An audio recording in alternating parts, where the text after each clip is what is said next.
Magandang araw po mga kalutong. So ngayong araw ay madami tayong lilitsunin na buo. Nagsarado na po kami ngayon dahil madami po ang nagpalitsyon ng ulo. Mga nasa 12 mahigit na siguro.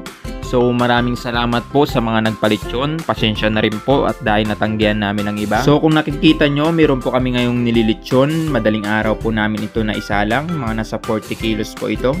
And nagpapahukay pala kami ngayon ng safety tank dahil dito ilalagay yung mga tae ng baboy para hindi mag-alingaso, para hindi magreklamo yung mga kapitbahay. And ngayon meron pong dumating na buo o buhay na baboy. Galing pa po sila ng Ordua, biniyahe pa papunta dito. Napakaingay ng baboy na to, palag na palag. Hirap na sila dito kuhain, no? Sige, hila, ala, talon. Dito grabing hila pa rin nila dahil ang lakas talaga ng baboy na to, palag ng palag. Sige, itali nyo na, palag ng palag yan. So after nila itali, meron na naman nagdating na isang buo. Hala, buhat. Diyan po namin nilalagay sa planggana, then titimbangin po natin. Ayan po, tinitimbang na po nila. Tinitignan nila kung ilang kilo ba yung baboy. Mga nasa 34 kilos pala. Mga ilang oras ang nakalipas, sinango na rin po namin yung niluluto namin kanina. Nakikita nyo kung gaano kapula yan? Dito lang yan sa Rani del Litsunan. So ayun, binabrush para matanggal yung mga alikabok. Tanggal natin yung mga naiwan na ricado. After natin tanggalin yung mga dumi, yung mga alikabok, so susunugin naman natin yung mga balahibo para walang matirang balahibo pag kinain na. Sige, sunog, yan. Ganyan po kalakas yung apoy para matanggal yung mga balahibo. After that, ilalagay na natin sa pagriripakan.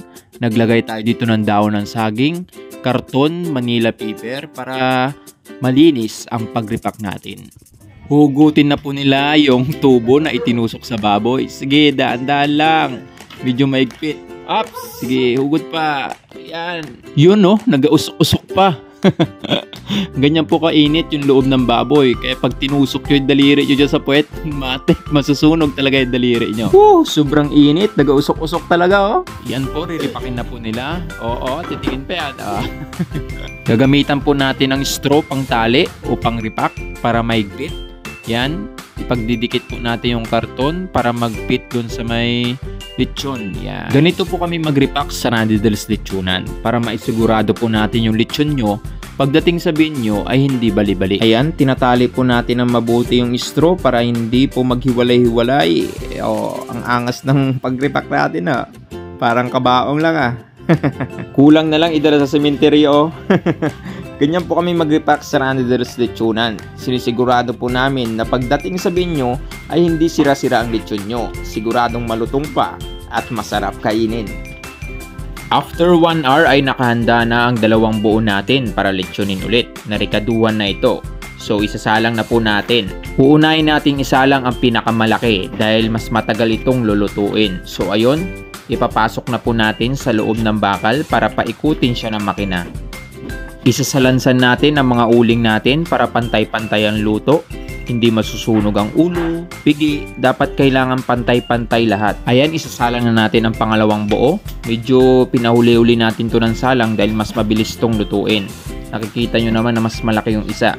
So ayun, nakikita nyo kung gaano nakapula yan. Ang kagandahan pa dyan ay pantay ang pula niya. Hindi nasusunog yung ulo, yung pigi. Pagkatapos lang ng isang oras ay ganito na ang itsura ng dalawa. Uy, grabe nakapula. Ang sarap-sarap ng kainin. Nakikita nyo yan? Dahan-dahan po nating ipinapaikot yan para pantay ang luto at maluto na maayos. Ang sarap naman yan. Hinihintay na lang po namin yan maluto mga kalutong dahil i-deliver po natin ito sa resort.